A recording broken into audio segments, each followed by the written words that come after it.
Now, this news had me flying. I'm on cloud nine. The sky is the limit for my older viewers. EasyJet's have launched a massive campaign to recruit workers over 45.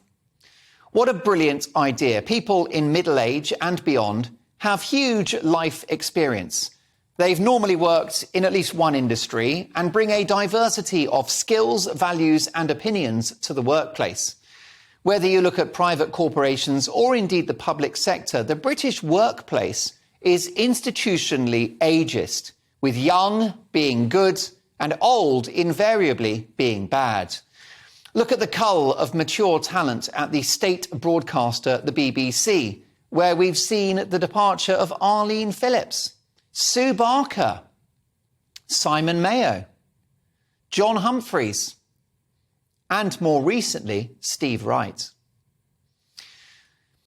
We live in a youth-centric culture which sees anyone with grey hair as over the hill, old-fashioned and set in their ways, stubborn, rigid and uncool.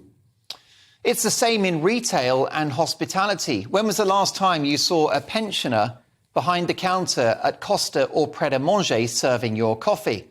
I can't think of anything better than a woman in her 60s or 70s serving me a brew, given she spent a lifetime making them.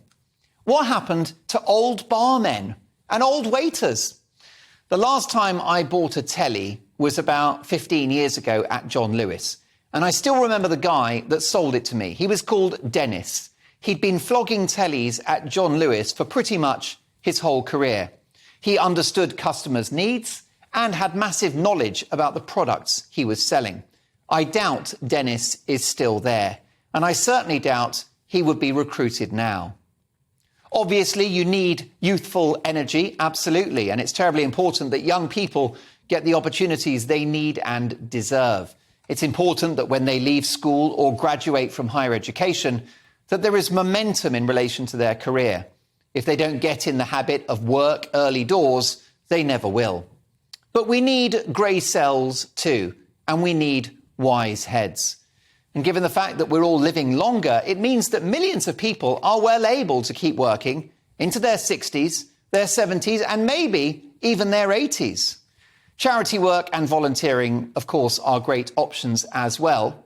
And those who cannot work due to ill health or old age should, of course, put their feet up after a life of hard work and be well cared for.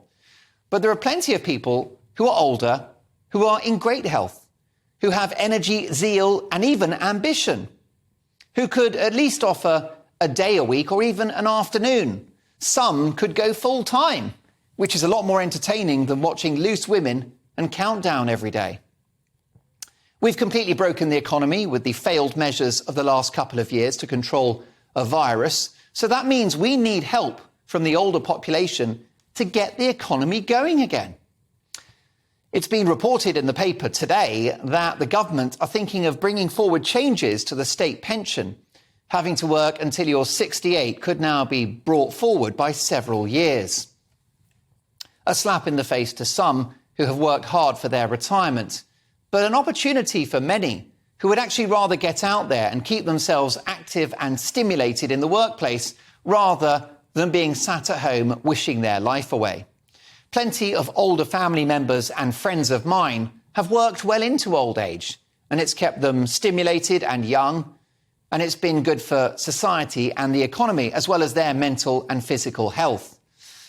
I look at the friends that we have on this show, the likes of the Green Goddess, broadcaster Diana Moran, and radio legend Diddy David Hamilton, working well past 80, still on the radio every day and arguably doing his best work.